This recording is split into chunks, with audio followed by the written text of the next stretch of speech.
Movie की starting में हमें कोर्ट का सीन दिखाया जाता है। यहाँ पर हमें एक बोडिल नाम की जज को देखते हैं। वो केस पर सुनवाई कर रही थी। यहाँ हमें पता चलता है कि उसकी लाइफस्टाइल में बहुत प्रेशर है। हम देखते हैं कि अपना काम खत्म करने के बाद वो वहाँ से जाने लगती है। अपने कलीग को बताती है कि इस वीकेंड पर वो घूमने के लिए जा रही है। पहले तो अपने बेटे को लेने के लिए जाती है, उसके बाद उसके हस्बैंड जहाँ पर काम करते थे वहाँ पर आई। हम उसके हस्बैंड को देखते हैं जिनका नाम था मिलान। दोनों फिर बात करते करते ड्राइव करते हैं तो मिलकर उनके फ्रेंड्स के पास गए। वो भी एक कपल था और उनका नाम था इसाबेल और लक। हमें पता चलता है कि इसाबेल और बोडिल ये दोनों मिलकर वीकेंड पर अकेले घूमने के लिए जा रहे थे। इसाबेल उसके हस्बैंड पर चीट करती थी। वीकेंड के नाम पर उसके मन में कुछ और ही चल रहा था। वो बोडिल को कहती है कि मैं तुम्हारे साथ नहीं रहूंगी, मेरे हस्बैंड का कॉल आ सकता है, इसी वजह से मेरा फोन तुम्हारे पास रखना, तुम अपना एंजॉय करो और मैं मेरा एंजॉय करूंगी। अगर फोन आता है तो बोडिल इसाबेल के हस्बैंड को बता सकती है कि वो उसी के साथ है, तो कोई भी प्रॉब्लम नहीं होगी। इसके बाद हम देखते हैं कि दोनों फिर अलग अलग हो जाते हैं। बोडिल अपनी आंट के घर पर चली जाती है और उसकी सिस्टर यारा भी थी। हमें पता चलता है कि उन दोनों सिस्टर्स में उतनी ज्यादा जमती नहीं थी। यारा कहती कि मेरा कुछ सामान यहाँ पर था, वो लेकर मैं यहाँ से जा रही हूँ। वो फिर वहाँ से चली ही। इसाबेल एक होटल के कमरे में रहती है।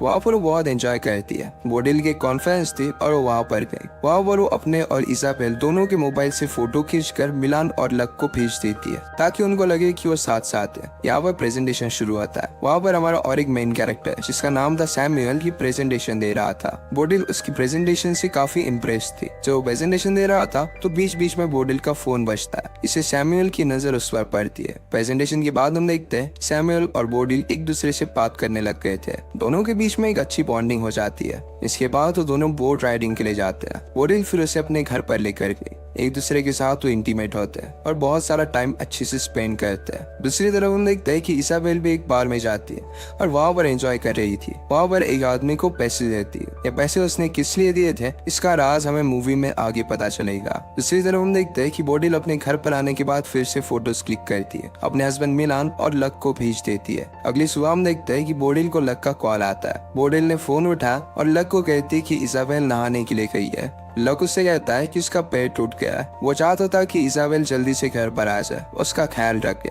उसने उसकी प्लेन के टिकट भी बुक कर दिए थे। बोडिल फिर इसाबेल को कॉल करती है। एक्चुअल में इसाबेल के पास और एक फोन था, इसका नंबर सिर्फ बोडिल के पास था। बोडिल उसे बता देती है कि तुम्हारे हस्बैंड के पैर पर चोट लग गई है, जल्दी से घर के लिए निकलो। इसाबेल उससे कहती है कि मेरा फोन तुम्हारे पास है, तुम्हारे घर आकर मैं उसे लेकर जाऊंगी। बोडिल कहती है कि मेरे पास कोई और प्लान है, लेकिन घर पर तुम्हारा फोन मैं टेबल पर छोड़ दूंगी, तुम आकर लेकर जाना। इसाबेल इसके लिए मान जाती है। इसके बाद बोडिल और सैमुअल दोनों बीच पर चले जाते हैं। वो मिलकर बहुत मजे करते हैं। ये सब बोडिल तो एंजॉय कर रही थी और उसे याद आता है कि वो शादीशुदा है। वो सैमुअल को क्लियर कर देती है, कहती है कि हम दोनों एक साथ हैं। इसका मतलब ये नहीं कि मैं तुमसे प्यार करने लग गई हूँ, मेरा हस्बैंड है और मेरी एक पूरी अलग जिंदगी है। आज के बाद हम दोनों के बीच में कोई रिलेशनशिप नहीं रहेगी, तुम अपने रास्ते चले जाओगे और मैं मेरे रास्ते।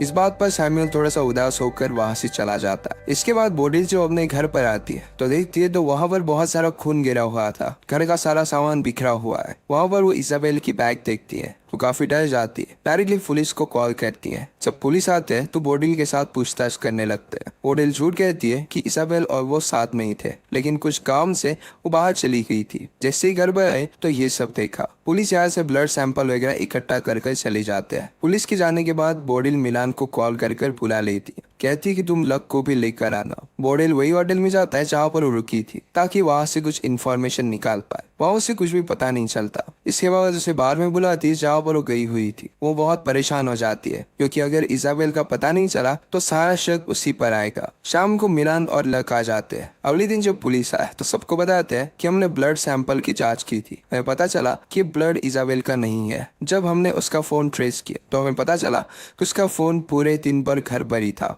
यहाँ पर बोडिल कहती है कि हम दोनों का फोन एक ही जगह पर था, मैं अपने फ्रेंड सैमुअल के साथ घूमने के लिए गई थी, आप अगर चाहो तो उससे पूछ सकते हो, इस सब में मेरा कुछ हाथ नहीं है। यहाँ पर अभी भी बोडिल ने सच्चाई पता ही नहीं थी। थोड़ी देर बाद अपने हस्बैंड को सच्चाई पता देती है कि इसाबेल होटल में रुकी थी। अगले दिन बोडिल को कॉल आता है और वो सब लोग पुलिस स्टेशन पहुंच जाते हैं। पुलिस उन्हें बताती है तूने कातिल का फोन मिला है। उसके फोन में एक फोटो थी, इसमें इसाबेल की डेड बॉडी है। डेड बॉडी को देखकर ऐसा लगता है कि किसी ने उसके गले पर एक वायर लगाकर उसे मार दिया हो। कातिल ने किसी को डार्क वेब पर मैसेज किया था और कहा था कि मेरा काम हो गया। यहाँ पर पुलिस को शक है कि किसी आदमी ने इसाबेल को मारने की साजिश कोशिश की है। उसका यूजर नाम था झैटकिन। ये सारे मैसेजेस डार्क वेब पर हुए थे और इसी वजह से पुलिस उसे ट्रैक नहीं कर पाती। नेक्स्ट दिन हम लक को देखते हैं जो काफी दुखी हो गया था। अगले दिन पुलिस बोडिल को कहती है कि हमने सैमुअल से बात की थी और उसने आपको पहचानने से मना कर दिया है। इससे पुलिस का बोडिल के खिलाफ शक और भी गहरा होने लगता है। सब सुनकर बोडिल बहुत ही ज्यादा परेशान हो जाती है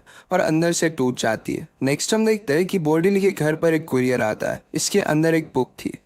ये बुक लक ने लिखी हुई थी। यहाँ पर बोडिल बहुत परेशान थी और इस बुक को नहीं पढ़ती। ये किताब छोड़कर वो चली जाती है। जब रात में सब लोग मिलकर डिनर कर रहे थे तो यहाँ पर लक भी था। अपनी पुरानी बातों को याद कर रहा था। इजाबेल ने उसे जो मैसेज किए थे ये वो दिखा रहा था। वो बहुत ही ज्यादा दुखी था। यहाँ बोडिल उसे सारी सच्चाई पता देती है कि इजाबेल उसके साथ नहीं थी। वो अलग अलग होटल में रह रहे थे।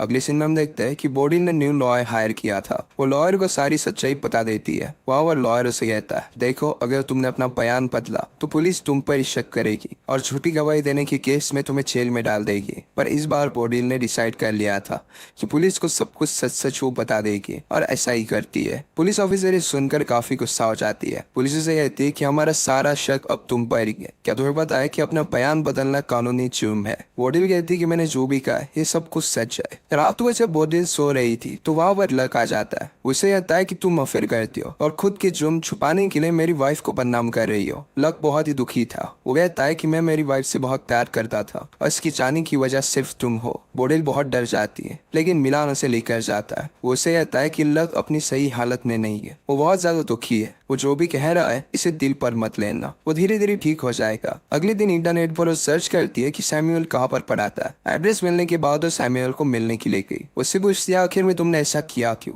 अपने बयान को तुमने बदल क्यों दिया? तुम्हारे बयान की वजह से बुरी तरीके से फंस चुकी हो। सैमुअल ने कहा कि तुमने ही कहा था कि पार्क में हम दोनों एक दूसरे के साथ नहीं है। जैसा तुमने कहा था मैंने वैसा ही किया। अगर तुम चाहो तो मैं पुलिस को सच सच बता सकता हूँ। इतने में वहाँ पर बोडिल के पास पुलिस का कॉल आता है। जब बोडिल पुलिस के पास पहुंचती है तो पुलिस उसे एक वीडियो दिखाती है। वीडियो के अंदर हमें पता चलता है कि इजाबेल और एक लड़की है। दोनों ऑफिस में इंटीमेट हो रहे थे।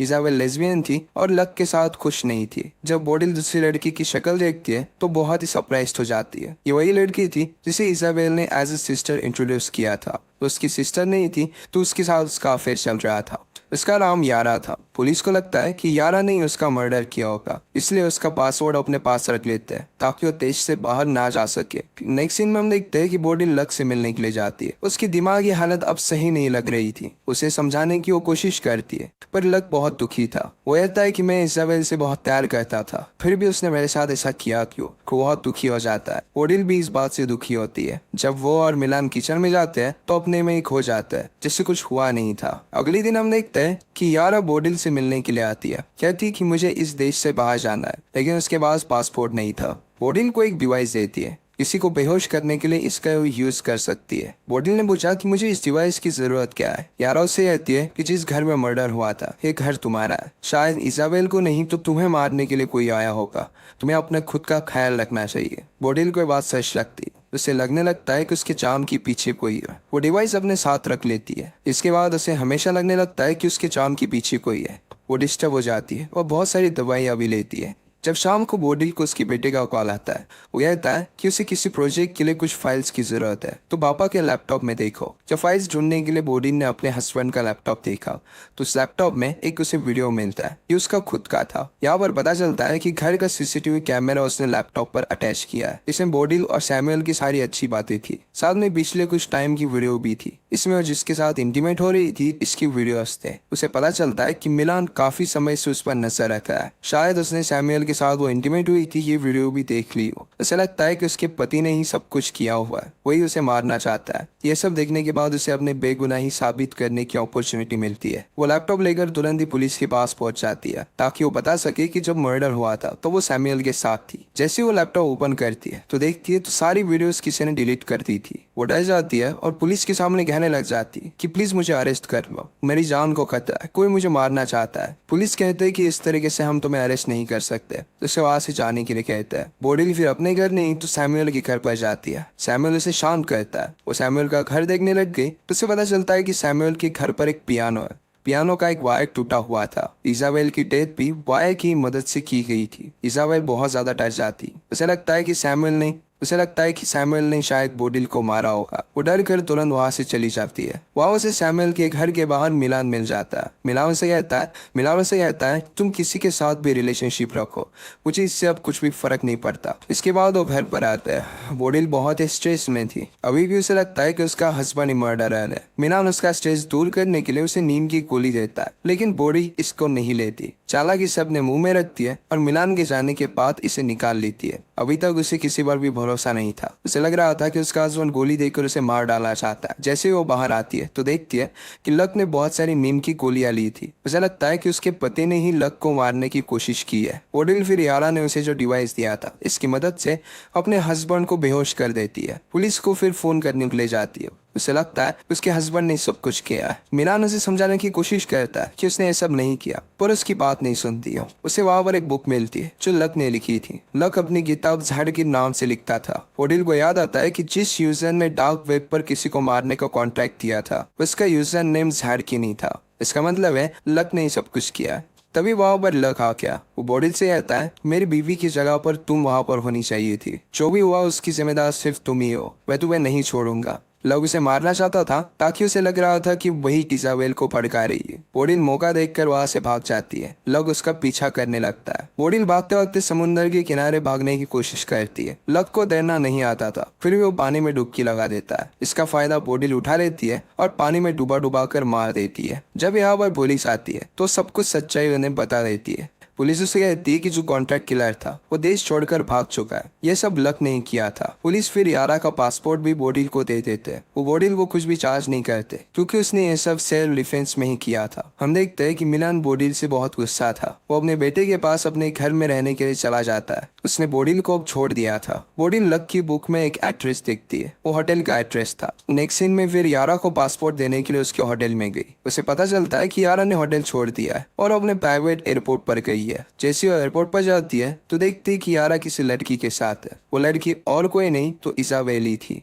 ये सब देखकर बोडिल बहुत कंफ्यूज हो जाती है। यारा और इजाबेल फिर मिलकर पूरी कहानी उसे बताती है। इजाबेल उसे बताती है कि एक दिन जब मैंने लक का लैपटॉप चेक किया था तो लक ने तुम्हें मारने के लिए $20,000 दिए थे। इजाबेल को डार्क नाइट का कातिल अब पता चल चुका था तो उसने दुगनी कीमत देकर उस आदमी को कहा कि देश छोड़कर चले जाओ। उसने फिर यारा से मिलकर साजिश रची। उन्होंने जानबूझकर एक झूठी मर्डर मिस्ट्री क्रिएट की ताकि लक से वो छुटकारा पा सके। उन्होंने सारी फेक फोटोज निकाली थी ताकि पुलिस को लग सके कि इजाबेल की डेथ हो चुकी है। डार्क नाइट की आईडी भी उन्होंने ही क्रिएट की थी। बोडिल के घर पर पार्सल भी उन्होंने ही सेंड किया था ताकि बोडिल जब इसे पढ़े तो पुलिस को सब कुछ बता दे। उन्हें पता था कि अगर उन्होंने बोडिल को सब कुछ पहले ही बता दिया तो उनका साथ नहीं देगी क्योंकि वो जज है और उसे हमेशा लीगल चीजें अच्छी लगती थी। बोडिल फिर यारा को उसका पासपोर्ट दे देती है। वो प्लेन में बैठकर चली जाती है। हम देखते हैं कि बोडिल को सैमुअल का कॉल आता है। वो उसे लाइक करती थी तो उसी के पास चली जाती है। इसी के साथ मूवी एंड हो जाती है। अगर आपको इसमें अच्छा लगता है तो प्लीज लाइक और कमेंट जरूर कर दीजिए।